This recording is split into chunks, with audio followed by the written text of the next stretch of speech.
ଦାନା ବାନ୍ଧୁଛି ଲଘୁଚାପ। ଆସନ୍ତା ଦକ୍ଷିଣ ଆଣ୍ଡାମାନ ସାଗରରେ ସୃଷ୍ଟି ହେବ ଘୂର୍ଣ୍ଣିବଳୟ। ପରବର୍ତ୍ତୀ 24 ଘଣ୍ଟାରେ ନେବ ଲଘୁଚାପର ରୂପ।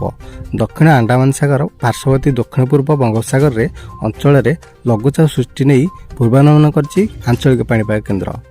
ଏହି ଘୂର୍ଣ୍ଣିବଳୟ ପ୍ରଥମେ ପଶ୍ଚିମ ଦିଗକୁ ଗତି କରି 27 ତାରିଖରେ ଏହାର ପ୍ରଭାବରେ ଏକ ଲଘୁଚାପ ସୃଷ୍ଟି ହେବ। ତେବେ ଭିଡ଼ିଓଟି ସମ୍ପୂର୍ଣ୍ଣ ଅପଡେଟ୍ ଜାଣିବା। ତେବେ ତା ପୂର୍ବରୁ ଭିଡ଼ିଓଟିକୁ ଲାଇକ୍ କରି ଚ୍ୟାନେଲଟି ସବସ୍କ୍ରାଇବ୍ କରି ପାଖରେ ଥିବା ବେଲ୍ ଆଇକନ୍ ଉପରେ କ୍ଲିକ୍ କରିଦିଅନ୍ତୁ। ତେବେ ପ୍ରାଥମିକ ଆକଳନ ଅନୁଯାୟୀ ଏହି ଲଘୁଚାପଟି 28 ସୁଦ୍ଧା ଅବପାତ ଓ 30 ତାରିଖ ସୁଦ୍ଧା ବାତ୍ୟାର ରୂପ ନେବ ବୋଲି ପାଣିପାଗ ବିଶେଷଜ୍ଞ ପ୍ରଫେସର ସୁରେନ୍ଦ୍ରନାଥ ପଶୁପାଳକ କହିଛନ୍ତି।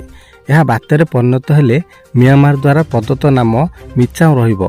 ଏହି ବାତ୍ୟା ଡିସେମ୍ବର 2 ତାରିଖରେ ଉତ୍ତର ପୂର୍ବ ଦିଗରେ ଯାଇ ବାଂଲାଦେଶ ଦକ୍ଷିଣ ଉପକୂଳରେ ସ୍ଥଳଭାଗ ଛୁଇଁପାରେ। ତେବେ ଅବପାତ ହେବା ପରେ ହିଁ ଏହା ଏ ସମ୍ପର୍କରେ ସ୍ପଷ୍ଟ କହିହେବ ବୋଲି ପ୍ରଫେସର ପଶୁପାଳକ କହିଛନ୍ତି। ସମ୍ଭାବ୍ୟ ବାତ୍ୟା ଦ୍ୱାରା ଓଡ଼ିଶାରେ ବର୍ଷା ବା ପବନର ପ୍ରଭାବ ରହିବ ନାହିଁ। ଲଘୁଚାପ ପ୍ରଭାବରେ ଉପକୂଳ ଓଡ଼ିଶାରେ ଡିସେମ୍ବର 1 ତାରିଖ ପର୍ଯ୍ୟନ୍ତ ସର୍ବନିମ୍ନ ତାପମାତ୍ରା ଅପରିବର୍ତ୍ତିତ ରହିବ।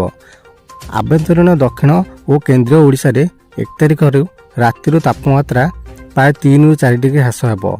ଉତ୍ତର ଆଭ୍ୟନ୍ତରୀଣ ଅଞ୍ଚଳରେ ତାପମାତ୍ରା 2 ଡିଗ୍ରୀ କମିବ ଏବଂ ଡିସେମ୍ବର ପ୍ରଥମ ସପ୍ତାହରେ ସାରା ରାଜ୍ୟରେ ଶୀତ ପଡ଼ିବ ବୋଲି ପ୍ରଫେସର ପଶୁପାଳକ କହିଛନ୍ତି। ପାଣିପାଗ କେନ୍ଦ୍ର ସୂଚନା ଅନୁଯାୟୀ ଆସନ୍ତା 5 ଦିନ ମଧ୍ୟରେ ରାଜ୍ୟରେ ପାଗ ମୁଖ୍ୟତଃ ଶୁଖିଲା ରହିବ। ଆସନ୍ତା 2 ଓ 3 ଦିନ ପର୍ଯ୍ୟନ୍ତ ଅନେକ ସ୍ଥାନରେ 3 ଡିଗ୍ରୀ ପର୍ଯ୍ୟନ୍ତ ତାପମାତ୍ରା ହ୍ରାସ ପାଇବ।